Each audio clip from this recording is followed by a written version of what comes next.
Hello, people of the world watching car-related stuff on the internet. Welcome to this, my 1974 RA21 Toyota Celica, which will soon be powered by this 4-cam 4.7-liter 2UZ Toyota V8. If you're new and you'd like to get caught up on the previous video where I let the smoke out of the robot's internal organs and at least 100 of you in the comments let me know that you had eaten rattlesnake, up above my head is either a link to that video or also could be an instructional booklet on how to crossbreed poodles and opossums. Spoiler, it makes poops. 99.9% of you fine human beings watching this right now have a filter incorporated into your brain that prevents nonsense like that from coming out your sound hole. Mine's broken, so getting back to work on the car where I last left off, lots of assembly of the original parts.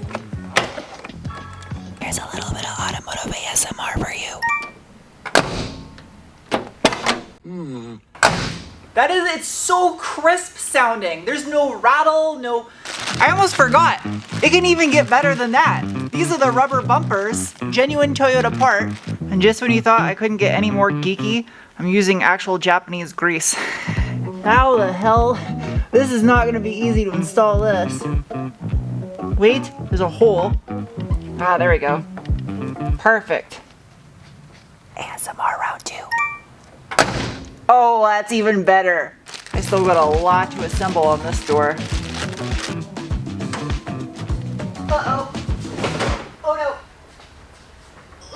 This is heavy. To spare you all from watching another wiring video, these are essentially unobtainable, so I don't want to screw this up. Yes! My Toyota toolkit, original. It's all the little accoutrements like this that go to a car that make the biggest difference in the end result if you put a lot of effort into making these look new again. Some people will try to save time by just going with aftermarket reproduction trim pieces because they look brand new again, but they never fit as good as the original stuff, regardless of where the car comes from, whether it's American, European, Japanese. There is like a wax adhesive on the back of this stainless trim that I believe was probably used to keep corrosion from forming maybe underneath here, or it's just 50 years of goo, but I'll fill you in on my little secret.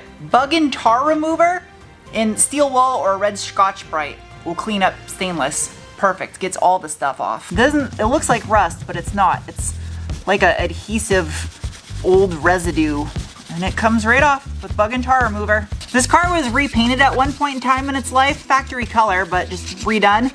And they didn't take the trim off, so there's overspray on the very edges right here that needs to obviously be removed, so it doesn't make my paint job look like it was half-assed. I'm personally not a fan of chrome, but I am a fan of good quality stainless steel. To achieve a perfect finish, I start with 600 grit once it's all cleaned up, and I work my way up to 3000. That will make it shiny, but not a mirror. Corner lamps. Luckily, mine are in perfect condition, which is really hard to find, I feel, with how old these are. I definitely need new gasket. The lower gasket is still in good shape. All of this stuff needs gold zinc before it can go back on the car. These are metal, but I think this is plated. It's not actually stainless. So I'm gonna go with a mild degreaser. These lower gaskets for the front marker lights are intact, but they are definitely dry. Before I even attempt to clean them, I'm gonna soak them in some aerospace protectant. Oh, I can feel them getting softer already. Usually it's the other way around. These ones are the original ones that say Kyoto, Japan stamped into them, and I think I can save them. Just saturate those. Yep, they're getting softer. These might be savable.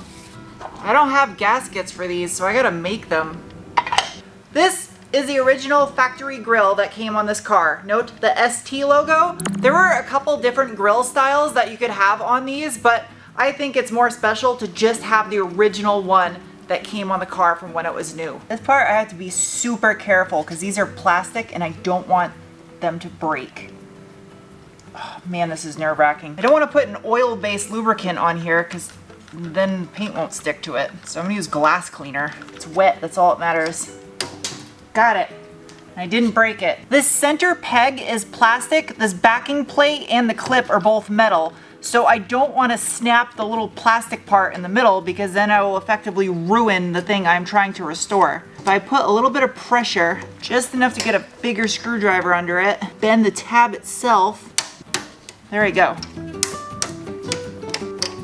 The center part of the grill and the dragon comes off. You can see those pegs are plastic, they're part of the grill, and they're 50 years old. So if I pried too hard, that would snap. The ST badge, super small. It's gotta be like a 7mm. Yep, 7mm. And they're not tight, obviously, because it'll crack, it's plastic. It has a weird kind of indentation, but it looks like it was made like that. Badge removed. It's hard to tell what color this is supposed to be because this car was repainted at one point in time in its life. If you look at the vents that go up by the windshield though, you can see that these are actually sprayed like a gunmetal color, which is the same color as the factory fender mirrors from Japan. And you can see that the ST emblem, which is black from the factory, is quite a bit different in contrast to the grille. And the decorative strip that goes in the center of the grille is satin black, with the polished metal as in a contrasting color. What I'm about to embark upon is quite possibly the most tedious task I've ever accomplished. Honestly, that could be said for the entire car itself. Woo! Look at that! Insane!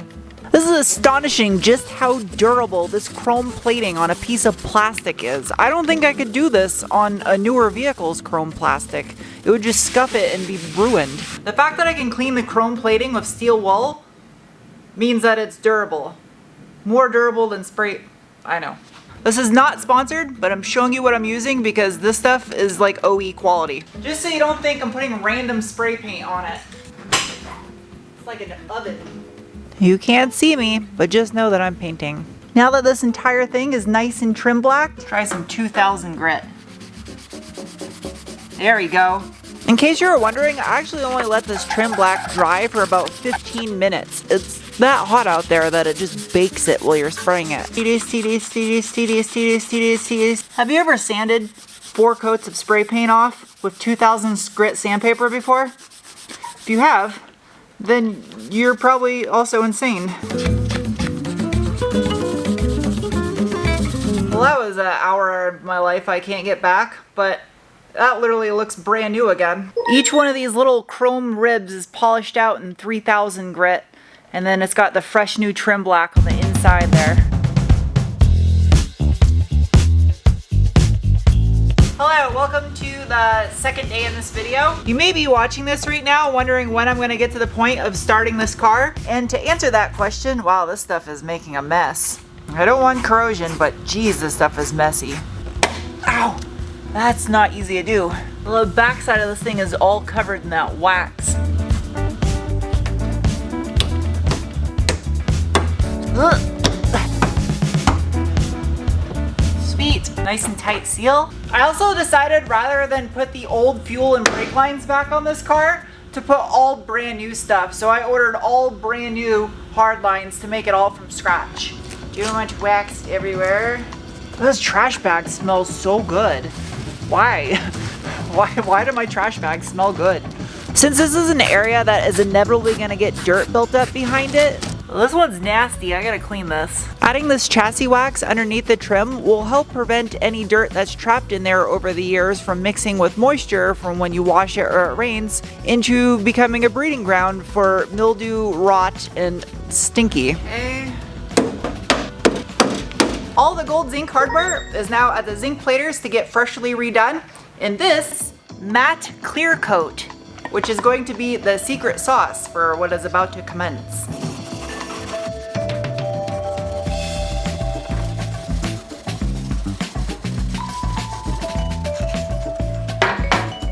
I didn't bring my camera next door. It's like 175 degrees over there because I don't have HVAC. It's clean now. Soak that thing in wax and grease from over. Doesn't it look like you're a POV shot of being a robot and you're looking at your feet? Someone laughed at that. The vast majority of people that restore these USDM cars, when they do the smiley bumpers or the bumperette deletes like I did, they delete these in favor of the smaller JDM ones. I, however, like the way these look. It almost looks like a fog light because it's so large. And I'm a fan of amber lights, so. How much money would you give me to eat this thing? I'm not gonna eat it. Unless it was like $1 million or something. Then I'd be able to build a shop. and I could retire. Which I probably won't do. I'm just gonna work until I die. That is my life.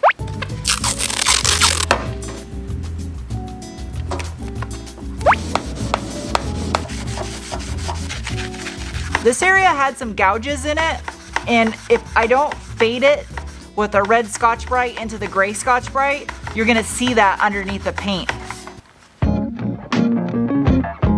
Hello people, welcome to the next day. I have a problem. This is the front side marker light. Discontinued without replacement. There are aftermarkets, but they're physically different shape. That's what the inside of mine looks like. Not only is it discontinued without replacement, but I cannot find any of these for sale used in America or Japan. So I have to restore this. I don't even know how I'm gonna get the bulb out without stabbing my fingers. In case you forgot, bulbs are glass. And if I try to squish that and take it out, I'm not gonna have fingers anymore. Unless that's the glass spinning and it's, oh no, it's my fingers spinning on the glass. I think this is actually just permanently ruined. I don't foresee this ending well for either the bulb or myself. What you're looking at is the bottom of the inside of the bulb. It's still stuck down inside there. I got it. I got all the bits out of there and it's still usable. Check it out. There's the little plate. There's the spring and the wire that's attached to it. I'll actually be able to save this thing and make it functional again. Well, there are a couple people that do make replacement lenses for these lights. I haven't figured out how I'm gonna clean down inside the belly button of this thing. And look at that, they're not even, that's crazy.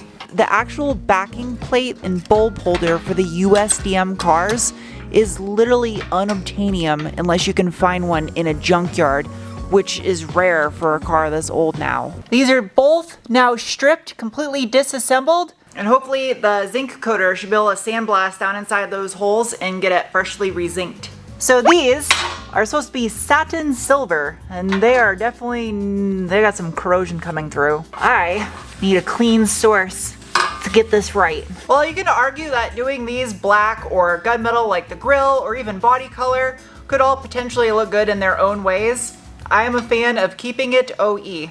In this box is the JDM fender mirrors. As you can see, they are a satin gunmetal color. 100% the same color. I mean, it makes sense. These came off the same exact car, but in Japan. It's a little on the red side, but yeah, not far off.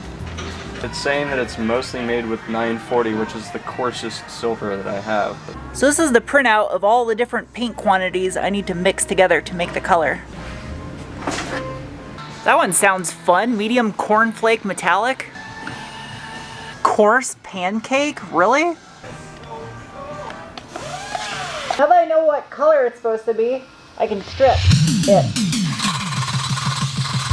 Oh yeah, there is corrosion under there. You can see those little fine brown dots underneath the paint. Had I just scuffed this, that would have just came through again on the new paint.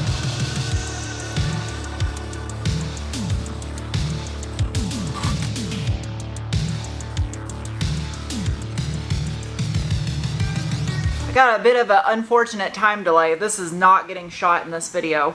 I put a little aircraft paint stripper on it just to see what was actually hiding underneath the paint that I was getting off with that whistle biscuit. And you can see all the little corrosion pits. So the proper thing to do would be to actually treat this metal with phosphoric acid and then epoxy coat it before painting it. That's quite a bit of extra work. It's the right thing to do though.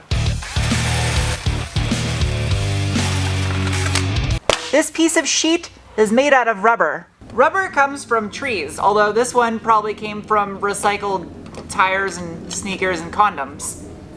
I don't know if anyone actually recycles a condom. Well, I can use one of these edges to my advantage. Where is the hole? About 7 millimeters.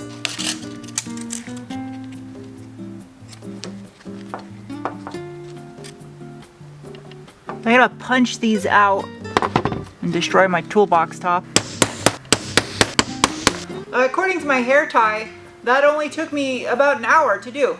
That was totally worth not just buying a set of aftermarket ones.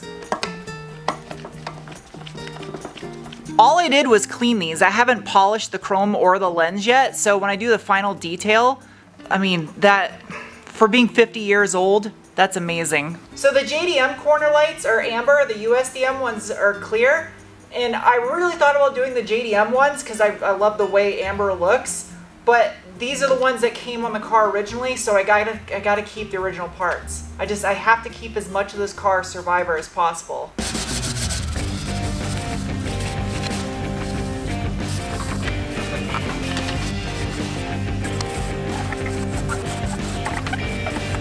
Hello, welcome to Too Many Days in this video. A package has arrived. This is going to allow me to continue with getting this car to have its first start. Oh, there's spider eggs under it. Since I had to cut mine in half to discover whether or not I let the smoke out of it, which unfortunately it was still fine, at least now I have a nice fresh one. Perfect. Good to go. Not for human consumption. In the off chance that you stumbled onto this video by mistake and have made it this far in and you've never seen any of my other videos in the past, this thing smells horrible. And you're wondering why my jokes are as bad as this thing's odor? I don't even remember what I was gonna say anymore. This smells so atrocious. This video is a bit of a diversion from what I've been working on for the past couple of months, just because purely I'm waiting on parts. But also, this is stuff that I don't want to have to do once the car actually starts running. It's a tad bit thicker than I was expecting. That's it. Never mind. This smells like the inside of Ozzy Osbourne's sock drawer. It smells like an undercooked expired Canadian goose. It smells like a root beer flavored shower curtain. It smells like the carpet at a Margaret Thatcher book signing committee. It smells like when someone else shits your pants. It smells like Harry Potter's Harry Possum. It smells like an expired bag of vegan dog food. It smells like if Olive Garden sold toilet mints. The whole point of this foam is it goes on the back side of this lamp so that way it doesn't scratch or mar the paint on the lower balance, but I think the stuff I bought is just way too thick, because that's insane. Sometimes I have ideas that don't work, and this is one of them. I gotta order much thinner foam. I would say 60% complete. Headlight buckets need to be prepped for black epoxy as well as the valances. These just need black trim black. 100% ready now to spray the gunmetal on, and this stuff just needs to be detailed and put on the car. So in the next video on the Celica, I will be doing some work in the paint booth for all those trim pieces, hopefully making some fuel lines and brake lines and putting the transmission back in the car, and then that was the last couple things I needed to be able to actually try to start this thing. Oh yeah, and I forgot, I have to finish up the MR too, so that has to happen so it's drivable. So thank you for watching, and maybe we'll do a live stream here soon too. Okay, bye!